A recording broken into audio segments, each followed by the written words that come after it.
जय हिंद दोस्तों। आज के ज्योग्राफी के क्लास में हम देखेंगे चंद्रमा, मून। ठीक है, बहुत ही इंटरेस्टिंग टॉपिक है। इस क्लास के द्वारा आप जान पाएंगे कि चंद्रमा से संबंधित जो भी फैक्चुअल चीज़ें हैं, जो मिशंस हैं, ठीक है, सुपर मून क्या होता है, मून ईयर क्या होता है, ये सारी बात आप यहाँ पर जान पाएंगे। दोस्तों, अगर आप एमपीपीएससी मेंस के लिए कोई अच्छी कोचिंग ढूंढ रहे हैं या अच्छे से तैयारी करना चाहते हैं तो आप इन नंबरों पे कॉल कर सकते हैं ज़्यादा जानकारी के लिए। ठीक है, और जो भी बेनिफिट्स हैं आप ये यहाँ से अवेल कर सकते हैं। और अगर आप इन एग्ज़ाम्स की भी तैयारी करना चाहते हैं तो आप राम अकेडमी विजिट कर सकते हैं। तो चलिए वीडियो को शुरू कर लेते हैं। तो जो चंद्रमा है, जो मून है, ये पृथ्वी का एकमात्र क्या है, प्राकृतिक उपग्रह है। एकमात्र उपग्रह है पृथ्वी का, जिसका नाम है चंद्रमा। ठीक है ना, इसका नाम क्या है, चंद्रमा। और जो अध्ययन होता है, स्टडी ऑफ जो मून है, ये कहलाता है सेलेनोलॉजी। क्या कहलाता है ये, सेलेनोलॉजी। तो इसको भी याद रख लेना है। ठीक है, चलो अब आप अपन पीडीएफ की तरफ चलते हैं और आप यहाँ से नोट्स बना सकते हो। तो जैसा कि आप देख पा रहे होंगे, the study of moon is called selenology. ठीक है ना, ये इसका पृथ्वी से एवरेज जो डिस्टेंस है ये है, देख लो, 3,84,000 किलोमीटर। जो चंद्रमा का व्यास है, व्यास का मतलब होता है, एक लाइन खींच दो केंद्र से होकर तो वो व्यास कहलाता है।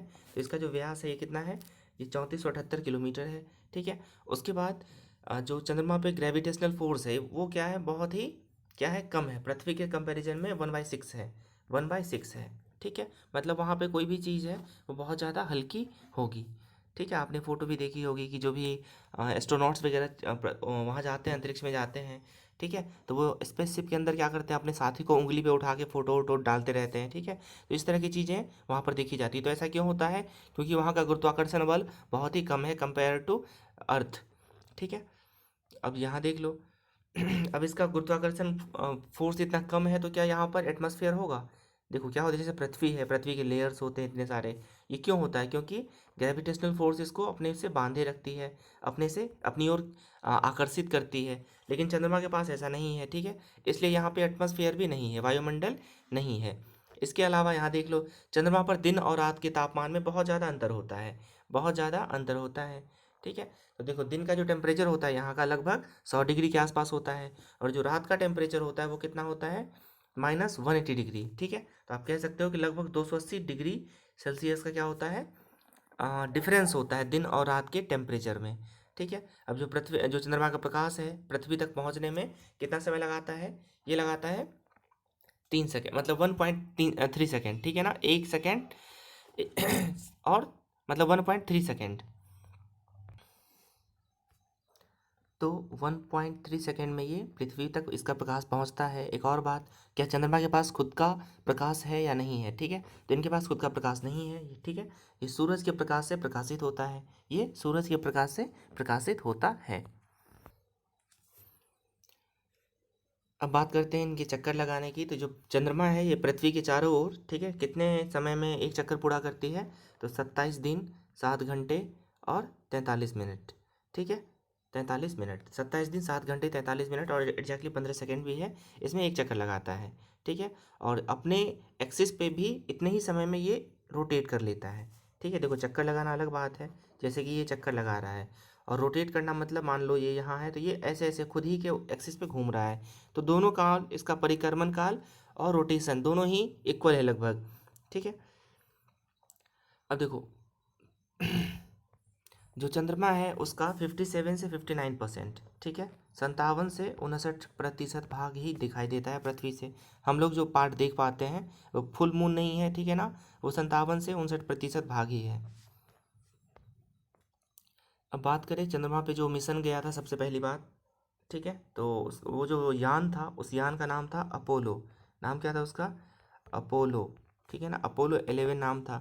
ये 1969 में यहाँ पर पहुँचा हुआ था। कब गया था, 1969 में। ठीक है, तो जो प्रथम व्यक्ति थे जिन्होंने चंद्रमा पे कदम रखा वो थे नील आर्मस्ट्रांग, इनके साथ एडविन ऑस्टिन भी थे। ठीक है, और जो चंद्रमा का जो धूल का मैदान है, जो पीछे वाला पार्ट है, उसको बोलते हैं शांति सागर।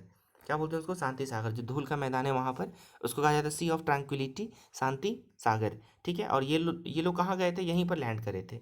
कहाँ पर, मतलब पीछे वाले पार्ट पे, चंद्रमा के पीछे वाले पार्ट पे, जिसको शांति सागर कहते हैं। ठीक है, अब देख लो इसका जो साइज़ है लगभग 1/4 है पृथ्वी का। और यहाँ की जो चट्टानें हैं उसमें सबसे ज़्यादा मात्रा में क्या पाया जाता है, टाइटेनियम। टाइटेनियम पाया जाता है। चंद्रमा को और किस नाम से जानते हैं? फॉसिल प्लैनेट, जीवाश्म ग्रह भी कह देते हैं इसको, ठीक है ना। और कई सारी चीज़ें हैं यहाँ पर हम भेजते हैं, चंद्रयान 1, 2 भेज चुके हैं, ठीक है। तो जब ये चंद्रयान 1 गया था, ठीक है, तो इसमें यूएसए का इक्विपमेंट वगैरह लगा हुआ था, जिसने क्या किया था, पानी की खोज की थी चंद्रमा पर, ठीक है। तो कहीं ना कहीं भारत ही है खोज करता है चंद्रमा पर पानी की उपस्थिति का पता लगाने वाला, ठीक है।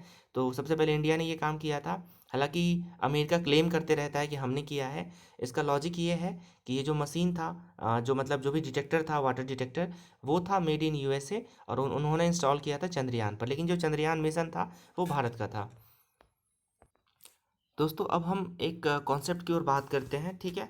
यहाँ पर 3 नाम आपको मिलेगा, ठीक है, जो चंद्रमा से संबंधित कॉन्सेप्ट है। एक तो है सुपर मून, एक का नाम क्या है? सुपर मून, ये हम जान पाएंगे क्या होता है। दूसरा दूसरा होता है blue moon. Blue moon, blue moon क्या होता है ये भी जान पाएंगे। और एक नाम है मून ईयर। मून ईयर कौन से साल को कहते हैं? मून ईयर, ठीक है ना। मून ईयर क्या होता है ये भी देखेंगे। तो ये तीनों चीज़ एक एक करके समझते हैं। तो सबसे पहले सुपर मून।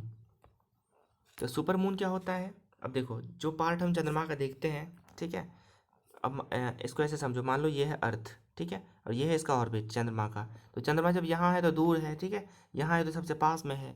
तब तो ऐसा सिचुएशन जब चंद्रमा पृथ्वी के सबसे पास में हो, सबसे नज़दीक हो, अपने ऑर्बिट में सबसे नज़दीक हो, ठीक है, तो वो जो साइज होता है उसका, नॉर्मल जो साइज होता है उससे 14% लार्जर दिखता है, ठीक है। मैंने क्या कहा? जब चंद्रमा पृथ्वी के सर्वाधिक नज़दीक होता है तो उसका साइज, ठीक है, कितना? 14% ज़्यादा बड़ा दिखता है, और 30% अधिक ब्राइटर दिखता है, मतलब चमकीला दिखता है। तो 14% लार्जर और 30% ब्राइटर, ठीक है ना, ज़्यादा साइन करता है। तो इस स्थिति को कहते हैं सुपर मून, ठीक है। सुपर मून, सुपर मून कुछ नहीं है, बस इतना याद रख लेना है कि जब ये पृथ्वी का चक्कर लगाता है और सबसे नज़दीक होता है तो इस घटना को बोलते हैं सुपर मून। इसमें साइज बढ़ जाता है 14%, ठीक है ना, और साइनिंग बढ़ जाती है 30%। ये है सुपर मून। अब बात करते हैं ब्लू मून की। ब्लू मून क्या होता है? ब्लू मून, ठीक है। अब देखो, जो हिंदी के महीने होते हैं ना, उसमें आपको पता होगा पूर्णिमा और अमावस्या आती है, ठीक है। तो सामान्यतः क्या होता है, एक महीने में, सामान्यतः एक महीने में एक ही होता है पूर्णिमा, एक होता है क्या? पूर्णिमा, ठीक है। लेकिन कभी कभी क्या होता है, कई सालों में, ठीक है, कभी कभी क्या होता है कि एक महीने में दो दो पूर्णिमा आ जाते हैं, एक महीने में दो दो पूर्णिमा आ जाते हैं। जैसे कि अपन जानते हैं ना कि 4 संडे होते हैं एक महीने में, लेकिन कभी कभी 5 संडे भी पड़ जाता है। वैसे ही मान के चलो कि किसी महीने में 2 पूर्णिमा आ गया, ठीक है। तो इस घटना को कहते हैं ब्लू मून। एक महीने में 2 पूर्णिमा हो जाना क्या कहलाता है? ब्लू मून, ठीक है। बहुत आसान है। ब्लू मून क्या है? एक महीने में 2 पूर्णिमा हो जाना, ये कहलाता है ब्लू मून, ठीक है। सुपर मून क्या था? जब चंद्रमा पृथ्वी के सबसे ज़्यादा नज़दीक होता है और काफ़ी, मतलब 14% बड़ा दिखता है, 30% चमकीला दिखता है, तो वो था सुपर मून। ब्लू मून क्या है? एक महीने में 2 पूर्णिमा, ठीक है। अब बात करते हैं मून ईयर की। तो मून ईयर बहुत आसान है। अगर आपने ब्लू मून समझ लिया, ब्लू मून में 2 पूर्णिमा हो गया एक महीने में, ठीक है। और मून ईयर में क्या होता है? बिल्कुल मिलता जुलता है। मून ईयर में क्या होगा? मून ईयर में होगा कि 2 ब्लू मून एक साल में, ठीक है ना। एक साल में दो या दो से अधिक किसकी घटना? ब्लू मून की घटना, ब्लू मून की घटना, ठीक है। अगर एक साल में दो या दो से अधिक ब्लू मून की घटना हो जाए तो उस साल को कहेंगे मून ईयर। जैसे कि 2018 भी एक मून ईयर था, ठीक है। इसको और अच्छे से आप समझो कि मान के चलो जनवरी महीने में, ठीक है ना, दो दो पूर्णिमा आ गया, ठीक है। फिर अक्टूबर महीने में भी 2 पूर्णिमा आ गया इस साल, मतलब 2020 में, ऐसा मान के चलो। तो 2020 को क्या कहेंगे अपन? मून ईयर, ठीक है। जो पूर्णिमा है महीने में एक ही बार होता है। अगर किसी महीने में 2 बार हो गया तो क्या कहेंगे उसको? ब्लू मून, ठीक है। और यही घटना एक साल के अंदर अगर 2 महीने या 3 महीने या 4 महीने में हो गया तो उसको कहेंगे मून ईयर, ठीक है। तो ये था आपका सुपर मून, ब्लू मून और मून ईयर। दोस्तों थोड़ी सी हम बात कर लेते हैं एस्ट्रोलॉजी की। एस्ट्रोलॉजी में क्या होता है, एक टर्म है नक्षत्र और एक टर्म होता है राशि, ठीक है। तो जो नक्षत्र है ना वो चंद्रमा से संबंधित है, ठीक है। जो नक्षत्र है, नक्षत्र जो होता है ये चंद्रमा से संबंधित है।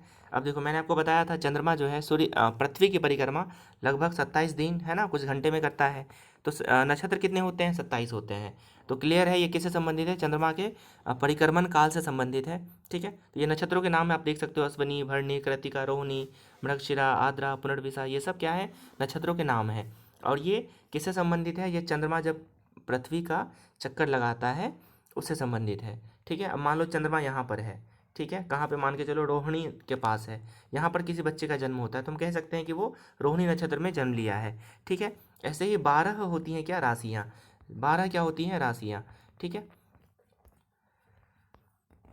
अब थोड़ी सी बात कर लेते हैं राशियों के बारे में। तो जो राशि होता है ना, ये किससे, ये मतलब जो अपना पृथ्वी है, जो सन का परिक्रमा करता है, इससे संबंधित है। ठीक है ना, तो जब क्या है, पृथ्वी घूम रही होती है सूर्य के चारों तरफ, ठीक है, तो इसको 12 भागों में बांट दिया गया है। अब अपने को पता है कि है ना, 365 दिन या 12 महीनों में क्या करती है? चक्कर लगाती है। तो राशियाँ हो जाती हैं 12, और राशियाँ किससे संबंधित है? सूर्य से। और नक्षत्र संबंधित है चंद्रमा से, जो कि 27 है। ठीक है, तो याद रख लेना। अब मान लो किसी बच्चे का जन्म तब हुआ जब ये पृथ्वी जो है यहाँ पर थी, तो जो भी नक्षत्र होगा उसको हम कह सकते हैं कि ये इस पार्टिकुलर नक्षत्र में पैदा हुआ है। तो यही चलते रहता है। तो दोस्तों ये था नक्षत्र और राशि। ठीक है ना, तो चंद्रमा के क्लास में बहुत कुछ आपको जानने को मिला होगा, बहुत सारी चीज़ें इंटरेस्टिंग। ठीक है, एक और बात मैं कहना चाहूँगा कि ये नक्षत्र और राशि ये सब चीज़ें अपने काम की नहीं है। ठीक है ना, जो स्टूडेंट होते हैं, जो मेहनत करते हैं, वो अपनी किस्मत खुद लिखते हैं। ये राशि नक्षत्र से कुछ फ़र्क नहीं पड़ता। तो चलो आज का वीडियो अपन यहीं समाप्त करते हैं। Have a great day.